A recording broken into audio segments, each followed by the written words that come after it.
हरे कृष्णा। 17वां अध्याय और हम लोग अब 7वां श्लोक श्रवण करते हैं। अगर मनुष्य मान लीजिए कोई भगवान किसी देवता का पूजन नहीं कर रहा है, देवताओं के पूजन करेगा तब तो हम उसको समझ लेंगे कि उसकी श्रद्धा कैसी है, सात्विक, राजसिक, तामसिक। तो उसके आहार के द्वारा किस प्रकार का वो भोजन कर रहा है, उसकी किस प्रकार के आहार में रुचि है, उससे भी उसकी श्रद्धा को पहचाना जा सकता है, उसकी निष्ठा को पहचाना जा सकता है कौन सी है। तो भगवान यहां पर आहार के माध्यम से निष्ठा को पहचानने का उपाय बता रहे हैं।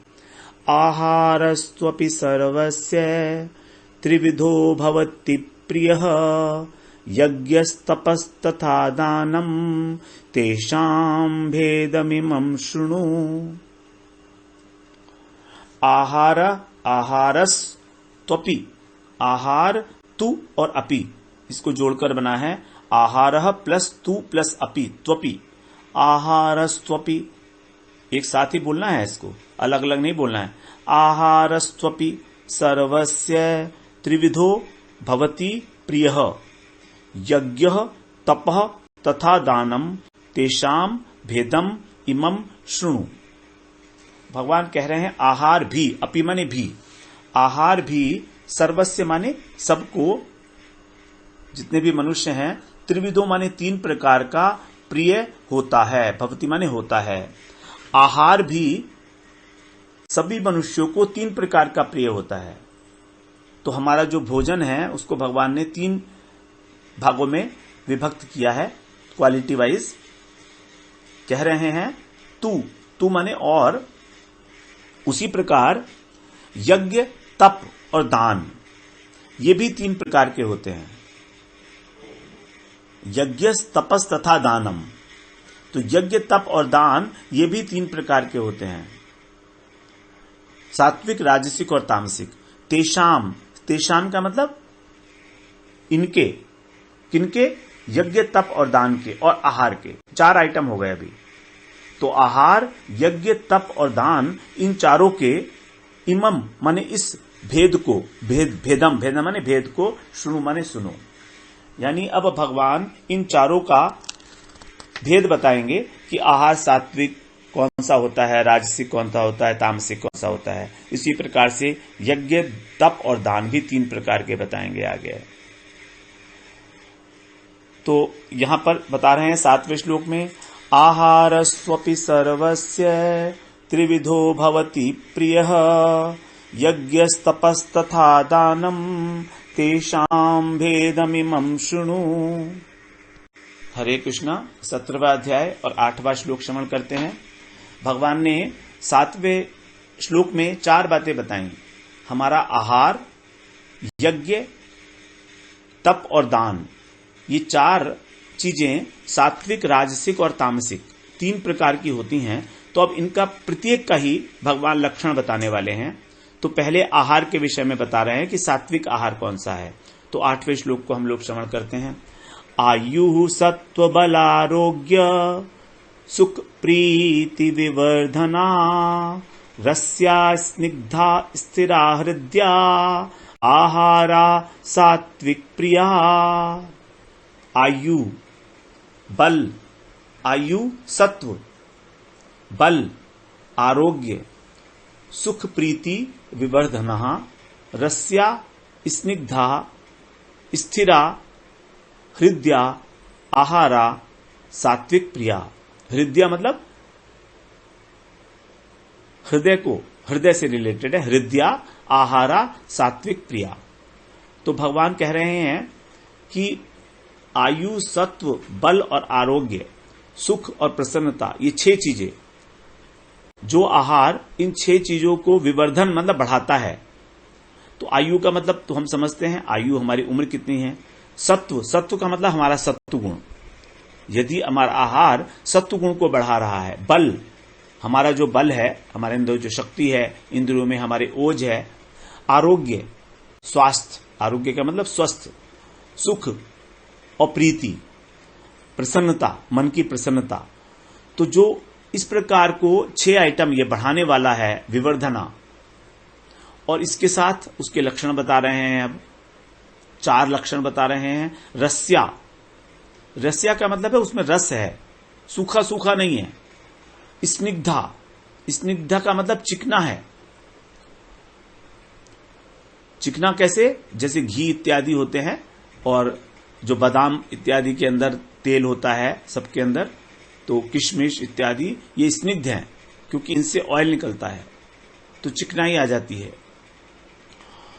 और स्थिरा, स्थिरा का मतलब जो गरिष्ठ नहीं है बहुत, जिसको आसानी से पचाया जा सकता है और जिसका जो सारे सब शरीर में हमारे जो है शक्ति प्रदान करता है, स्थिरा।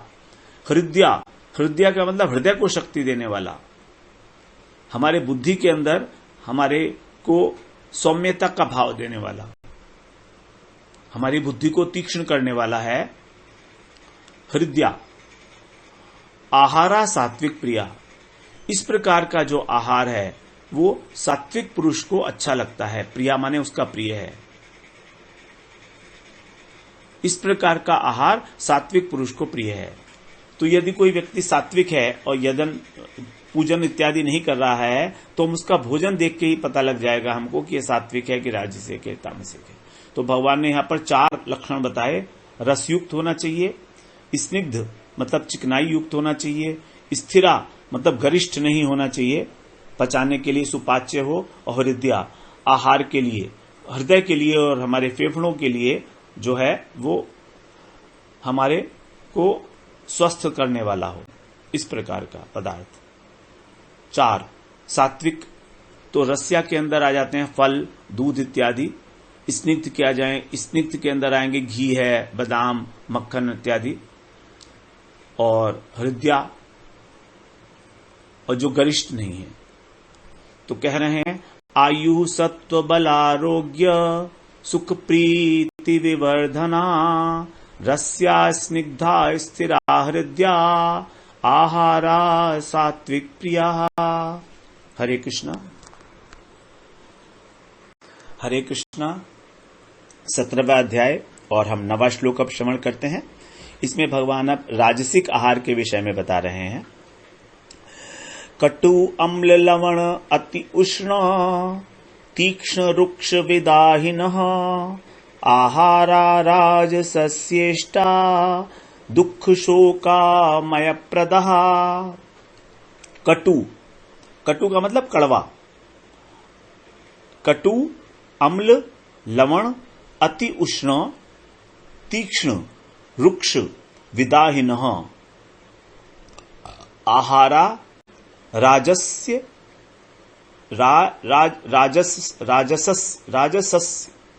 राजसस्य इष्टा दुख शोकामय प्रदा।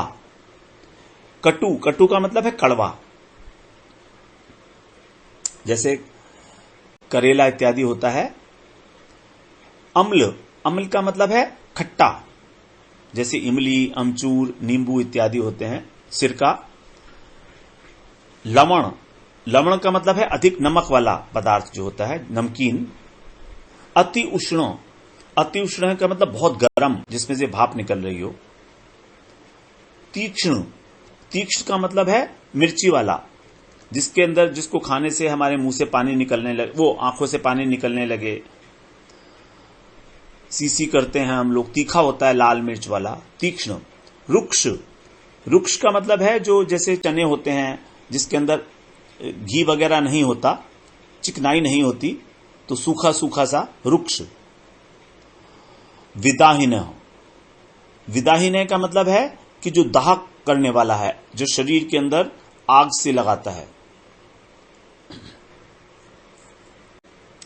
हृदय के अंदर जलन सी पैदा होती है, विदाहीन। जैसे राई इत्यादि होते हैं, तो राई को यदि 2-3 घंटे छाछ में भिगो के रखें तो उसमें जो खमीर होता है वो बहुत दाह कारक होता है, विदाहीन।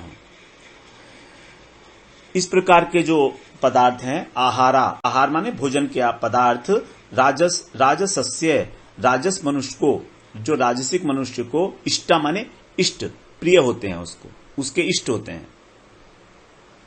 दुख शोकामय प्रदा, और उनको मिलता क्या है? दुख मिलता है और शोक मिलता है और रोग मिलता है।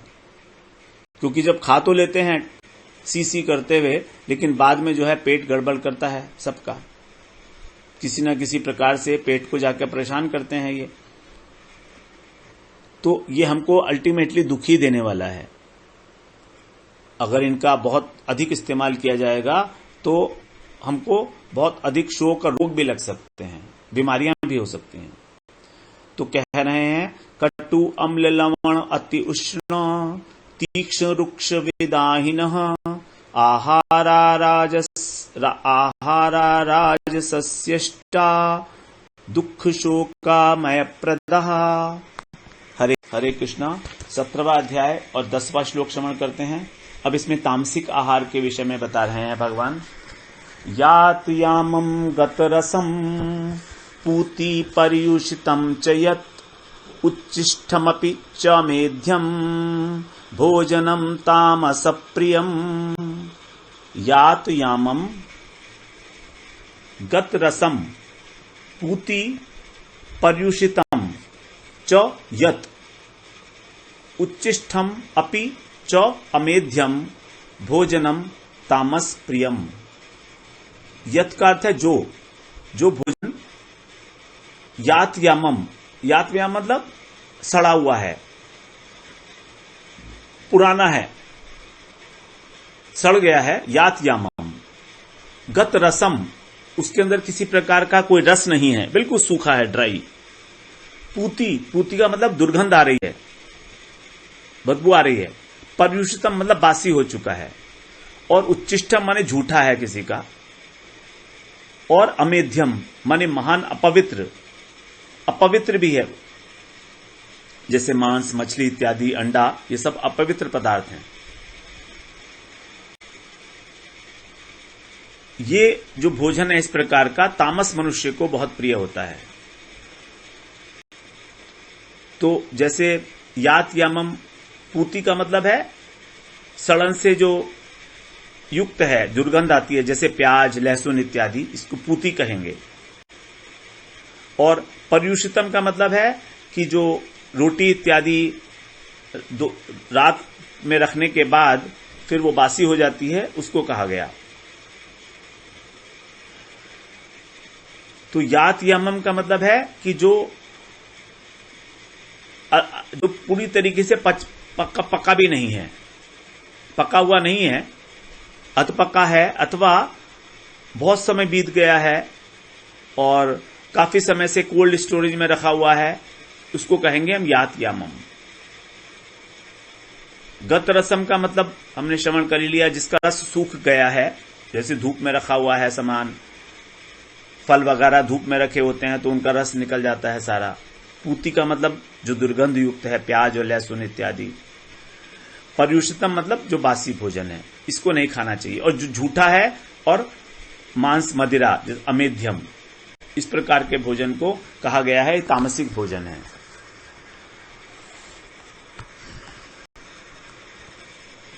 तो कह रहे हैं यात यामम गतरसम पूति पर्युषितम च यत् उच्चिष्टमपि च मेध्यम भोजनम तामस प्रियम। हरे कृष्णा। हरे कृष्णा। 17वां अध्याय और अब 11वां श्लोक हम श्रवण करते हैं। अभी तक भगवान ने बताया हमको भोजन के विषय में, 3 प्रकार का भोजन है। उसके प्रकार उससे ये पता लग सकता है कि यह व्यक्ति सात्विक है, राजसिक है या तामसिक है, उसकी रुचि को देख के। अब यहां पर यज्ञ, तप और दान, इनके भेदों का जो वर्णन है वो यहां बताया जा रहा है 11वें श्लोक में। आगे 11वें श्लोक से आगे, अफलाकांक्षिभिर यज्ञो विधि दृष्टो य इज्जते यष्टव्यमेव इति मनः समाधाय स सात्विकः। सात्विक यज्ञ के विषय में बता रहे हैं कि वो कौन सा होता है। यष्टव्यम एव, यष्टव्यम मतलब यज्ञ करना ही है, ये मेरा शास्त्र विहित कर्तव्य है। शास्त्रों में कहा गया है कि प्रत्येक व्यक्ति को यज्ञ करने चाहिए। तो यष्टव्यम एव इति माने इस प्रकार, मन माने मन को समाधाय माने समझाकर, मुझे यज्ञ करने चाहिए, इस प्रकार मन को समझा करके जो यज्ञ करता है। और कैसे करता है? अफलाकांक्षी भी, फल की इच्छा से रहित होकर। अफलाकांक्षी, फल की इच्छा नहीं है कि इसी प्रकार का फल मुझे होना चाहिए, क्योंकि शास्त्रों में विधान है, इसलिए यज्ञ किया जा रहा है। अफलाकांक्षी भी, यह माने जो विधि दृष्ट, विधि दृष्ट माने शास्त्र की जो विधि बताई गई है, नियत विधानोक्तम, शास्त्र विधानोक्तम जिसे कहा गया था, तो शास्त्र की विधि का पालन करते हुए जो यज्ञ इज्जत माने किया जाता है, वही सात्विक है। सात्विक। तो सात्विक मत के लिए बताया कि कर्तव्य कर्म समझकर कि मुझे यज्ञ करना चाहिए, तथा फल की इच्छा को त्याग करके जो यज्ञ किया जाता है शास्त्र विधि के अनुसार, उसको कहा जाता है सात्विक यज्ञ। तो 3 बातें यहां पर आ गईं। कर्तव्य बुद्धि, फल की इच्छा से रहित होना और शास्त्र की विधि के अनुसार। तो कह रहे हैं अफलाकांक्षी भेर्यज्ञो फल दृष्टो य इज्यते यष्टव्यमेविति मनः समाधाय स सात्विकः। हरे कृष्णा। 17वां अध्याय 12वां श्लोक श्रवण करते हैं। अब यहां पर भगवान राजसिक यज्ञ के विषय में बता रहे हैं। अभिसंधाय तु फलम दंभार्थमपि चैव यत् इज्यते भरत श्रेष्ठ तम यज्ञम विद्धि राजसम।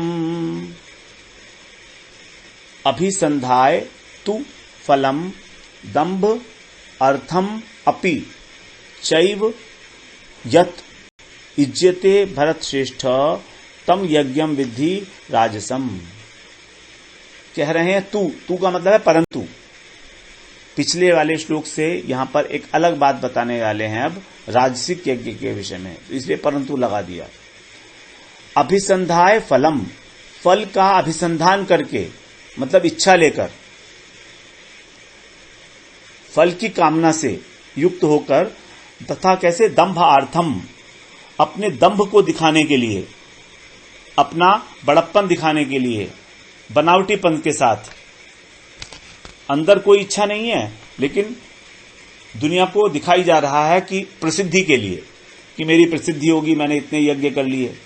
लोग काउंट करते हैं कि हमने गायत्री मंत्र के इतने यज्ञ किए, इतने यज्ञ किए, अखबारों में लिखा जाता है। तो ये इस प्रकार से केवल दिखावटीपन, इस प्रकार से जो यज्ञ किए जाते हैं, इज्जत माने किए जाते हैं, हे भरत श्रेष्ठ अर्जुन, तम यज्ञम विद्धि राजसम, उसको तुम राजसिक यज्ञ मानो।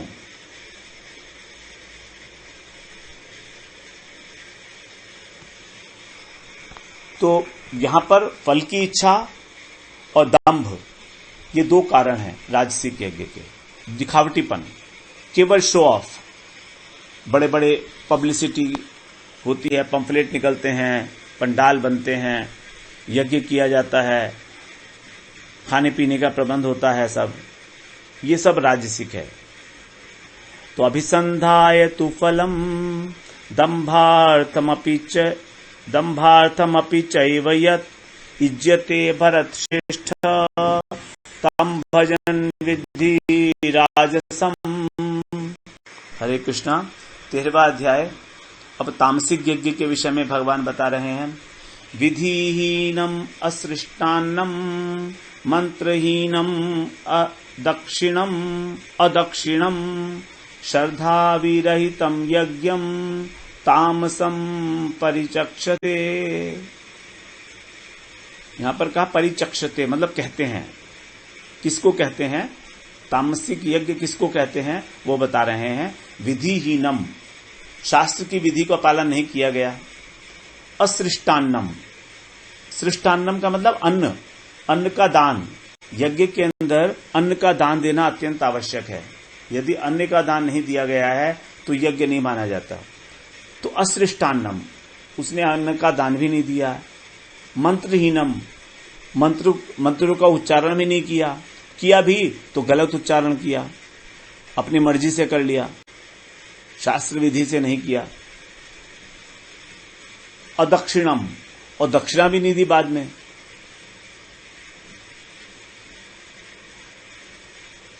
दक्षिणा के बिना भी यदि यज्ञ किया जा रहा है तो वो भी सफल नहीं माना जाएगा।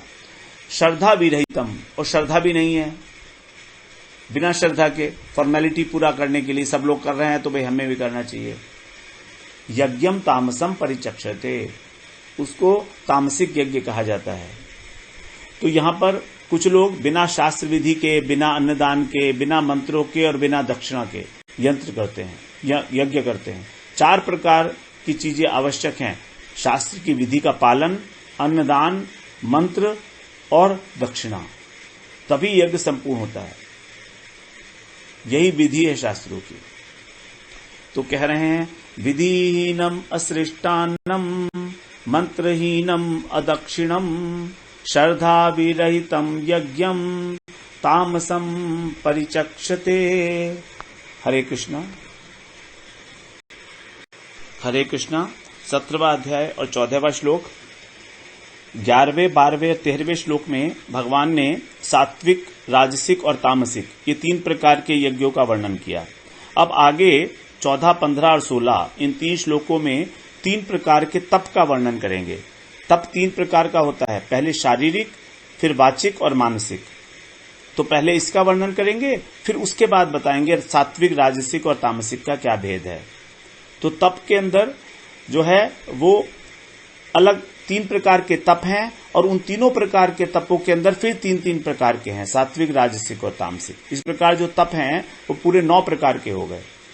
तो यहां कह रहे हैं 14वें श्लोक में, देव द्विज गुरु प्राज्ञ पूजनम क्षौचमार्जवम ब्रह्मचर्यम अहिंसा च शारीरम तप उच्यते।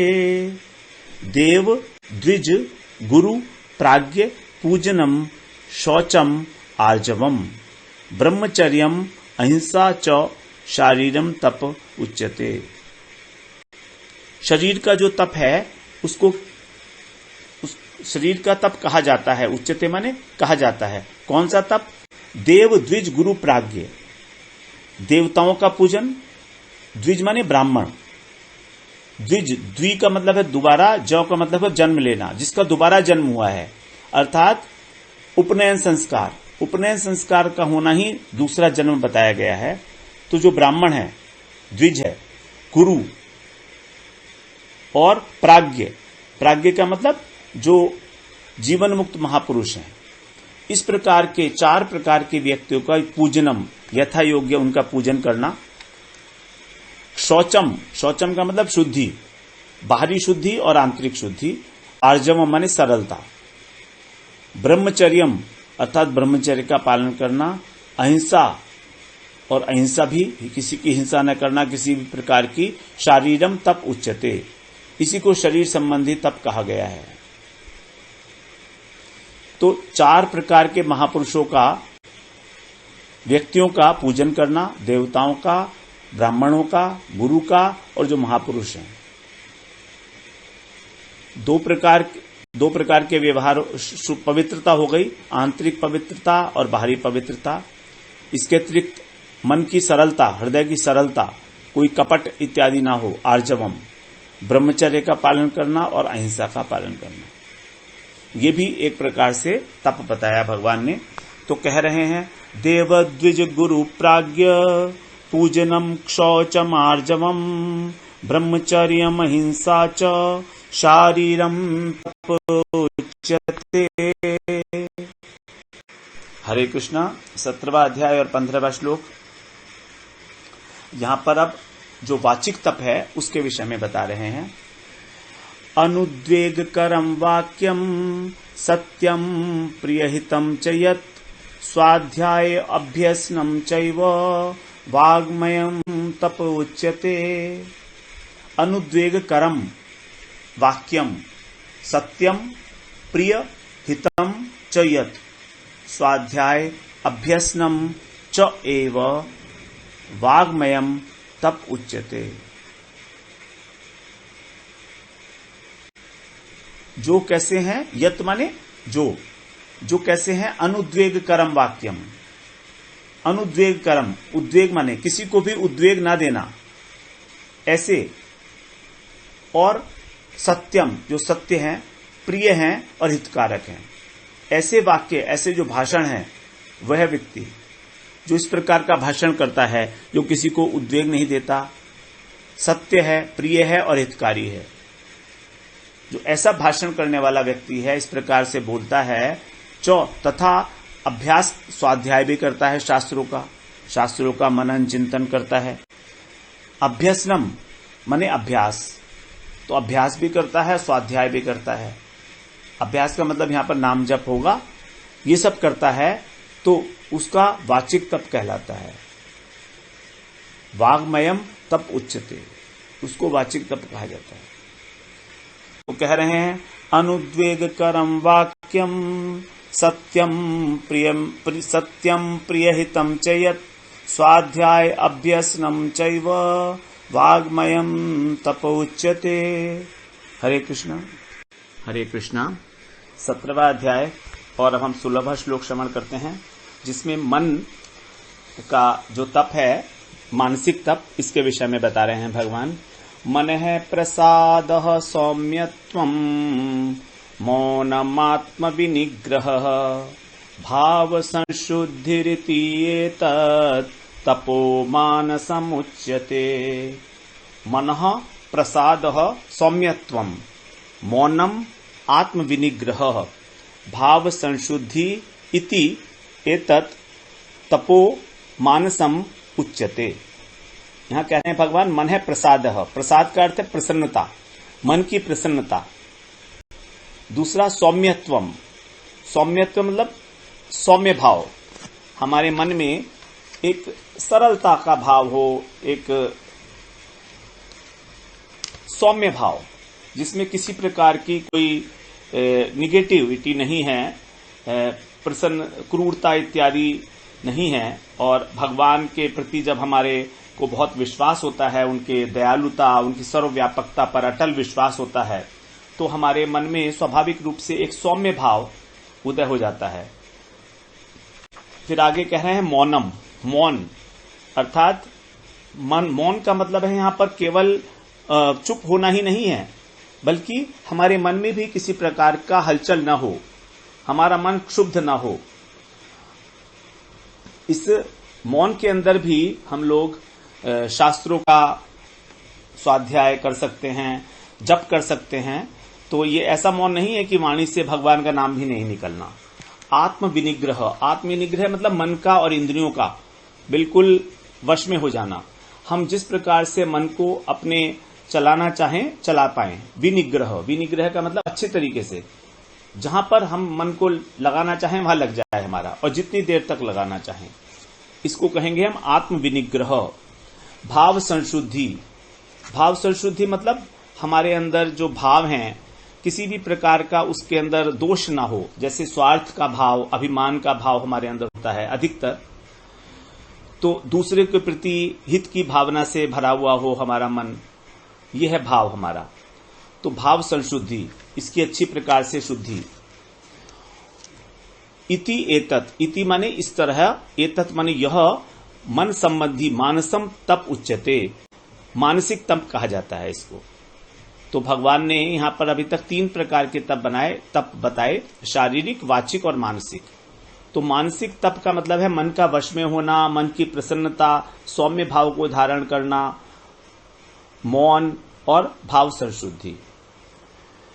तो यहां बता रहे हैं 16वें श्लोक में, मनः प्रसादः सौम्यत्वं मौनमात्म विनिग्रह भाव संशुद्धिरिति एतत् तपो मानसम उच्यते। हरे कृष्णा हरे कृष्णा। 17वां अध्याय और 17वां श्लोक अब श्रवण करते हैं। इसमें भगवान अब आगे 3 श्लोकों में तप का वर्णन करते हैं, 3 प्रकार के तप का, सात्विक, राजसिक और तामसिक। तप के विषय में भगवान ने यहां पर 3 प्रकार का उसका बताया है।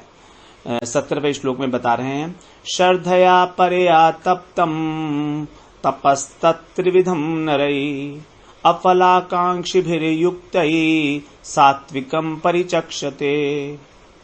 भगवान ने 3 प्रकार के तप बताए पहले, शारीरिक, वाचिक और मानसिक।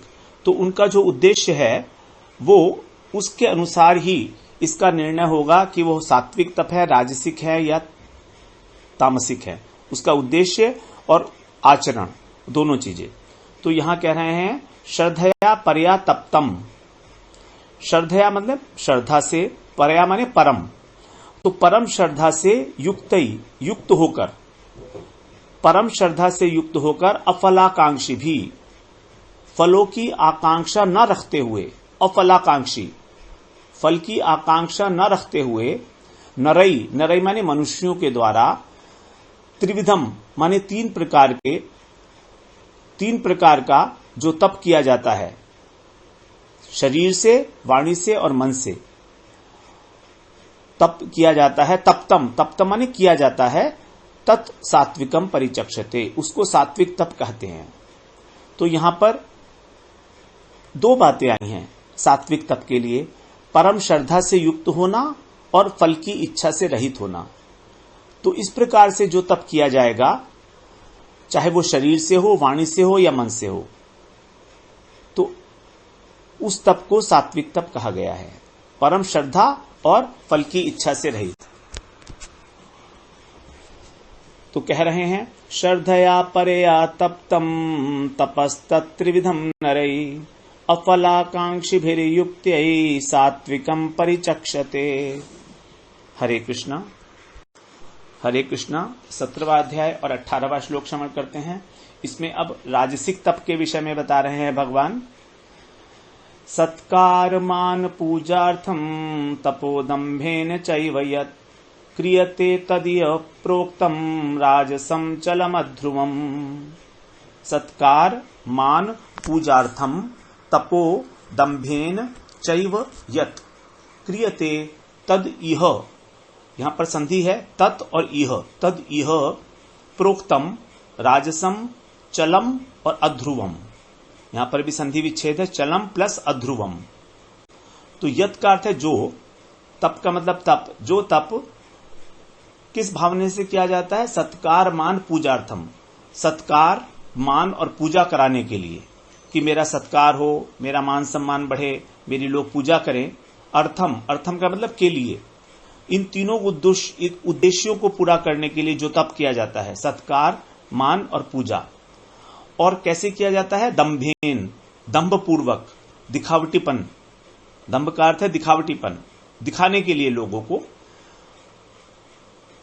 एव क्रियते, जो किया जाता है इस प्रकार का तप, तत् माने वह, इह माने इस लोक में, चलम, चलम माने जो विचलित हो सकता है, मतलब अनिश्चित है, उसका जो फल है वो अनिश्चित है। अध्रुवम, अध्रुवम का मतलब नाशवान, तो उसका जो फल मिलेगा तप का, वो ये भी जरूरी नहीं है कि मिले ही मिले, अनिश्चित है। चलम और अध्रुवम, अध्रुवम का मतलब है नाशवान, तो उस तप का फल भी हम कुछ समय तक अपना फल देकर और खत्म हो जाएगा। राजसम उच्यते, राजसम प्रोक्तम, उसको राजस तप कहा गया है, राजसिक तप कहा गया है। तो जो तप सत्कार, मान, पूजा इत्यादि के लिए और दंभ पूर्वक, दिखावटीपन से किया जाता है, वो इस लोक में, इस संसार में अनिश्चित और नाशवान फल देने वाला होता है, और उसी फल को, उसी तप को राजसिक तप कहा जाता है। तो कह रहे हैं सत्कार मान पूजार्थम तपोदम्भेन चैव यत् क्रियते तद्ह्य प्रोक्तम राजसम चलमध्रुवम्। हरे कृष्णा। हरे कृष्णा 17वां अध्याय और 19वां श्लोक। यहां पर अब तामसिक तप की बात कर रहे हैं भगवान। मूढ़ ग्राहेणात्मनो यत् पीडया क्रियते तपः परस्य उत्सादनार्थम वा तत्तामसम उदाहृतम। मूढ़ ग्राहेण आत्मनो यत् पीडया क्रियते तपः परस्य उत्सादनार्थम वा तत्तामसम उदाहृतम। मूढ़ ग्राहेण, मूढ़ ग्राहेण का मतलब जो मूर्ता पूर्वक, हठ से, जबरदस्ती। यत माने जो, जो तप मूर्ता पूर्वक, हठ पूर्वक, और आत्मन माने अपने को, पीड़या माने पीड़ा देकर, वा माने अथवा, परस्य माने दूसरे को, तो अपने को पीड़ा देकर अथवा दूसरे को पीड़ा देकर, उत्सादनार्थम कष्ट देने के लिए। उसका उद्देश्य क्या है? दूसरे व्यक्ति को इससे कष्ट मिलना चाहिए। क्रियते माने किया जाता है, तत् माने वह, तामसम उदाहृतम, तामस तप, उदाहृत माने कहा जाता है। तो जो तप मूर्ता पूर्वक, हठ पूर्वक अपने को पीड़ा दिया जा रहा है और दूसरे को कष्ट, इनमें से कुछ भी बात हो, अपने को पीड़ा देकर अथवा दूसरे को कष्ट देने के लिए जो तप किया जाता है उसको तामसिक तप कहा जाता है। तो भगवान ने इस प्रकार 3 प्रकार के तप बताए हैं, सात्विक, राजसिक और तामसिक। मूढ़ग्राहीण आत्मनो यत् पीड़या क्रियते तपः परस्य उत्सादनार्थम वा तत्तामसम उदाहृतम। हरे कृष्णा। हरे कृष्णा 17वां अध्याय और 20वां श्लोक श्रवण करते हैं। भगवान ने पहले 3 श्लोकों में तप के विषय में बताया, सात्विक, राजसिक और तामसिक। अब यहां पर दान के लक्षण बता रहे हैं कि दान भी किस प्रकार 3 प्रकार के होते हैं। तो 20वें श्लोक में कह रहे हैं क्रमशः, दातव्यमिति यद्दानम दीयतेनुपकारिणे देशे काले च पात्रे च तद्दानम सात्विकम स्मृतम। दातव्यम इति यद्दानम दीयते अनुपकारिणे देशे काले च पात्रे च तद्दानम सात्विकम स्मृतम। दातव्य माने जो देने योग्य है, देना ही चाहिए, देना कर्तव्य है। शास्त्रों के अनुसार जिस प्रकार दान को देना कर्तव्य है, तो इस प्रकार ऐसे भाव से, इति माने इस प्रकार समझकर, इस भाव को धारण करके, यत दानम जो दान, दीयते माने दिया जाता है, अनुपकारिणे, अनुपकारिणे मतलब अनुपकारी को, जिसने हमारा किसी प्रकार का कोई उपकार नहीं किया है तो भी हम उसको दान दे रहे हैं। कई बार तो ऐसा होता है ना, हम दान उसको देते हैं जिसने हमारा कुछ उपकार किया हो, लेकिन यहां कह रहे अनुपकारिणे, तो जिसने हमारा कोई उपकार नहीं किया है, हमारी कोई हेल्प नहीं की है, इसलिए उसको निष्काम भाव से वो दान दिया जा रहा है।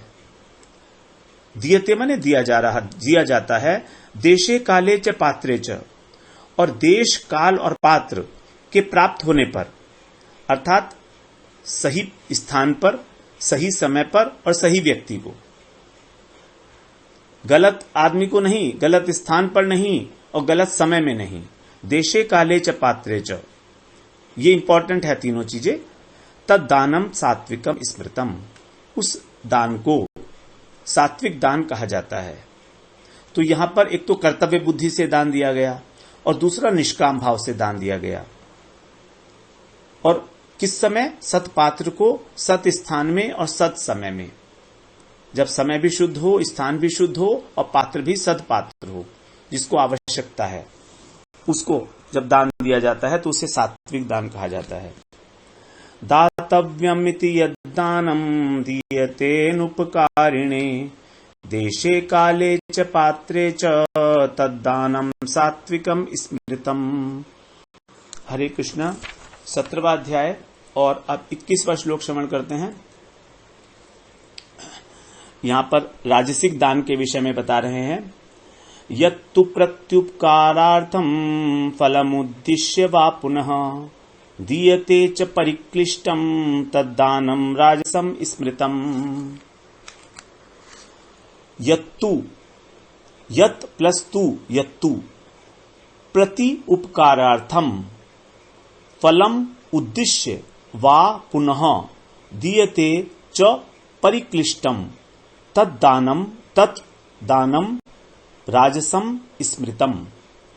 तू का मतलब है परंतु।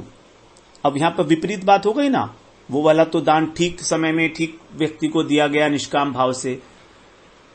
अब यहां पर कह रहे हैं परंतु यत माने जो दान, परिक्लिष्टम बहुत क्लेश पूर्वक दिया जाता है, मन में क्लेश हो रहा है कि दें कि नहीं दें, दें कि नहीं दें, इस प्रकार का सोच रहे हैं। परिक्लिष्टम क्लेश से आवृत होकर जो दिया जा रहा है, मन में जब दुख हो रहा है देते हुए।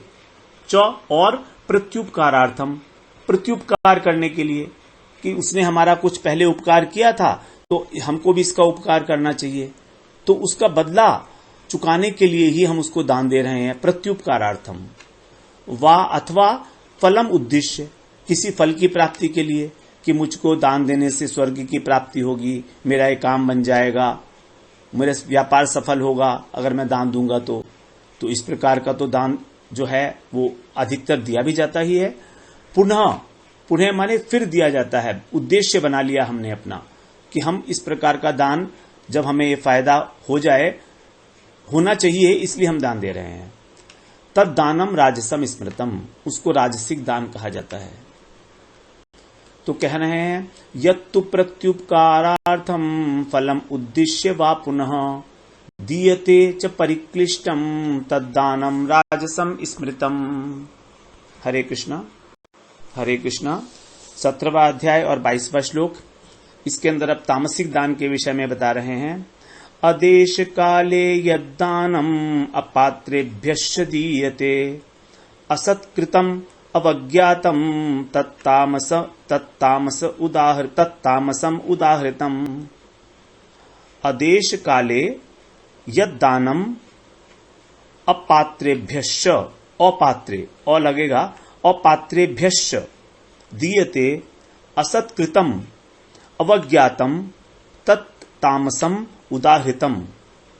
अदेश काले मतलब जो अयोग्य देश में ठीक स्थान नहीं है और काल भी ठीक नहीं है, इस समय जो दान दिया जाता है, यद दानम माने जो दान अपाद्रेभ्यश्च, अपात्र को दिया जाता है, जिसको नहीं देना चाहिए उसको दान दिया जा रहा है। तो यहां पर देश, काल और पात्र, इन तीनों का ही ध्यान नहीं रखा गया। तो इस प्रकार का जो दान दिया जाता है, दीयते माने दिया जाता है, और उसमें भाव क्या होता है, असत्कृतम। असत्कृतम का अर्थ है बिना सत्कार के, बिना आदर भाव के। जिसको दान दिया जा रहा है उसके प्रति कोई आदर बुद्धि भी नहीं है, असत्कृतम। और अवज्ञातम, और बल्कि अवज्ञापूर्वक उसको सुनाकर कि देखो हम तुमको इतना दान दे रहे हैं, उसका अपमान करके, उसकी बात को ना मानकर, उसके मन के भावों को ना समझकर अवज्ञापूर्वक जो दान दिया जाता है उसको तामसिक दान कहा जाता है। तत्तामसम उदाहृतम। तो यहां पर तीनों बातों का ध्यान नहीं रखा गया, देश, काल और पात्र, और भाव मतलब आदर भी नहीं है उसकी, बल्कि हम उसकी अवज्ञा भी कर रहे हैं, अवज्ञापूर्वक, अवज्ञातम, उसको तामसिक दान कहा गया है। अदेश काले यद्दानम अपात्रेभ्यश्च दीयते असत्कृतम अवज्ञातम तत्तामसम उदाहृतम। हरे कृष्ण